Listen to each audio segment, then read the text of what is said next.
Жок, эгерде мисалы үчүн Бишкекти алсак, 450 миңге жакын шайлоочу болсо, катышканы 133 миң болду. Демек, 3төн 1 деле Араңзорго катышты да, азыраак катышты. Анан көпчүлүк добушка катышкандар бул жана талапкерлердин тууган достор, тааныштар болуп.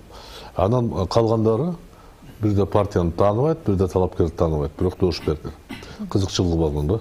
Аны ушул күндөрү Ленинский райондун акими паланча партияга, эмгек партияга жардам берди, акчаны коротту деп маалымат чыкпады беле? Кызматтан бошотулбоду беле? Ал эми подкуп болбосо, административный ресурс болбосо, ал эмне деп эсептейт анда? Калп эле болуп атат. Ошондуктан бул жерде чоң маселе болуп турат да.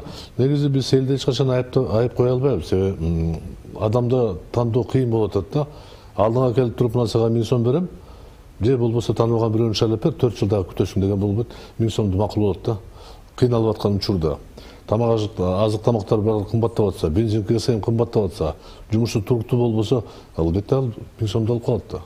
Бул элден айып эмес да. Ошондуктан мен ойлоп атам, биз ар бир шайлоого сайын кайра эле жанагы тырмоокко баспай, чекебизге урулбай, башка принципке кетишибиз керек да. Ошол гана жол менен биз чече алабыз. Азыр эгерде күздө ушул принцип менен шайлоо болсо, мен силерге кепилдик берем, кайталанат баары. Ал эми мына жигитибиз айтып атпайбы, саясий чечкиндүүлүк керек dedi. Мен ойлоп атам, эгерде президент, Кыргыз Республикасы президенти өзүнүн твиттеринде же фейсбукта жазып койсо, аябай таза эмес шайлоо болду десе, мен кепилдик берем, эртең шайлоо комиссиянын төрагасы пресс-конференция чогултуп, абдан туура айтты деп чыгат. Уже үлгү болгон да жакында эле.